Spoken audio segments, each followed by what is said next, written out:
नमस्कार दोस्तों, मैं हूं आदित्य। आपका स्वागत करता हूं शैडो मास्क ऑफिशियल में। दोस्तों, आज हम बात करेंगे भारत रूस के संबंध के बारे में और जानेंगे आज के समय में क्यों इतना महत्व रखती है दोनों देशों की साझेदारी। 1940 से लेकर आज तक भारत रूस का रिश्ता हर पहलू पे खरा उतरा है। ये यूएसएसआर के जमाने में शुरू हुआ और आज 2025 में एक नए मुकाम पर है। और ये दोस्ती सिर्फ भावनात्मक नहीं बल्कि स्ट्रेटेजिक, आर्थिक, रक्षा, ऊर्जा और कूटनीति इन सब को जोड़ती है। आज हम देखेंगे क्यों, कैसे और क्या असर होगा इस नए अध्याय का। तो चलिए लेट्स रिवाइंड द हिस्ट्री। दोस्तों, शीत युद्ध के दौरान जब दुनिया दो ब्लॉक्स में बटी हुई थी तब भारत ने यूएसएसआर के साथ दोस्ती चुनी और 1971 के बांग्लादेश युद्ध के वक्त यूएसएसआर ने भी भारत को समर्थन दिया और वही भरोसा भारत रूस रिश्ते की नींव बना। 1991 में यूएसएसआर टूट गया, लेकिन रसिया और भारत ने अपने सहयोग को नहीं छोड़ा, जिसमें डिफेंस से लेके न्यूक्लियर एनर्जी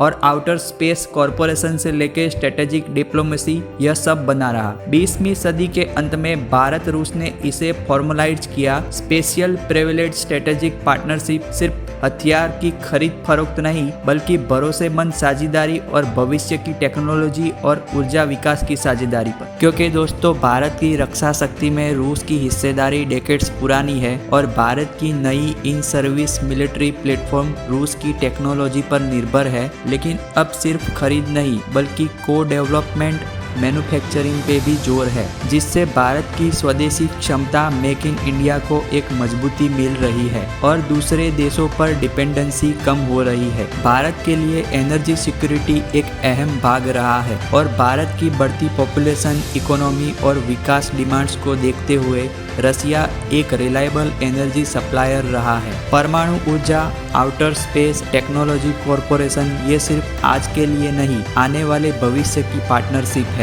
और सबसे अहम, इस रिश्ते ने भारत को स्ट्रेटेजिक ऑटोनॉमी दी है। इसका मतलब भारत एक किसी भी गुट का गुलाम नहीं बल्कि अपने हितों के हिसाब से फॉरेन पॉलिसी चला सकता है। दोस्तों, 2022 के बाद जब रूस यूक्रेन वार शुरू हुआ, पश्चिम स्पेशली यूएस एंड यूरोप ने रूस पर सैंक्शंस और ट्रेड रिस्ट्रिक्शन लगाए, लेकिन भारत अपने डिफेंस नीड्स, एनर्जी सिक्योरिटी और विकास डिमांड्स को देखते हुए रसिया के साथ अपने रिश्ते बनाए रखना चाहता था और साथ ही पश्चिम के साथ भी। यानी इस स्ट्रेटेजिक बैलेंसिंग और फ्लेक्सिबिलिटी ने दिखाया कि भारत अकेले किसी भी गुट का साथी नहीं बल्कि अपनी घरेलू और वैश्विक जरूरियातों के मुताबिक फैसले लेता है। दोस्तों, 4 और 5 दिसंबर 2025 को दिल्ली में 23rd annual India Russia summit हुआ और पुतिन का 4 साल बाद भारत में आगमन हुआ, जिसमें हमने रेड कारपेट, हैंडशेक, महत्वपूर्ण बातचीत ये सब देखा। इस बैठक में सिर्फ तेल और डिफेंस डील नहीं बल्कि manufacturing, agriculture, fertiliser, labour mobility,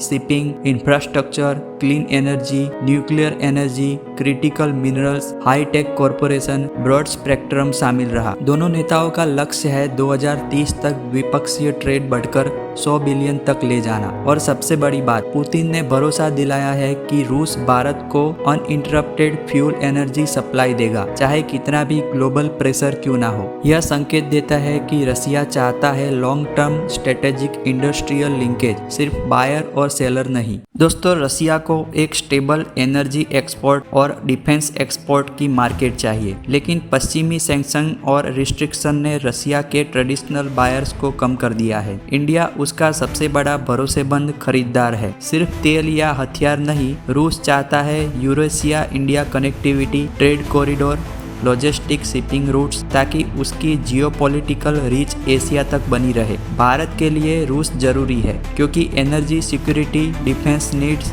strategic autonomy और मल्टीपोलर वर्ल्ड में भारत के लिए रसिया एक भरोसेमंद साझेदार रहा है। 2025 का यह समिट सिर्फ दो देशों की बात नहीं बल्कि दुनिया का मल्टीपोलर वर्ल्ड की ओर झुकाव बढ़ा रहा है। वेस्ट डोमिनेटेड ग्लोबल ऑर्डर अब चैलेंजिंग हो रहा है, इसलिए अब एनर्जी सप्लाई शिफ्ट और डिफेंस मैन्युफैक्चरिंग हब बदल रहे हैं। ट्रेड कॉरिडोर रीडिफाइन हो रहे हैं, जिससे ग्लोबल साउथ देशों की लेवरेज बढ़ेगी और साथ में वेस्टर्न अलायंस जैसे यूएस, यूरोपियन यूनियन, नाटो चिंतित हो सकते हैं, क्योंकि भारत जैसे बड़े देश का रूस के साथ मजबूत जुड़ाव उनकी रणनीति को प्रभावित कर सकता है। लेकिन दोस्तों रास्ता आसान नहीं है। भारत रूस ट्रेड इम्बैलेंस रहा है। भारत इंपोर्ट ज्यादा करता है, एक्सपोर्ट कम। Global sanctions, manufacturing, fluctuating energy price, geopolitical risk, ये सब चुनौतियां हैं। इसलिए डाइवर्सिफिकेशन जरूरी है। सिर्फ एनर्जी या डिफेंस पर निर्भर नहीं, बल्कि टेक्नोलॉजी, मैन्युफैक्चरिंग,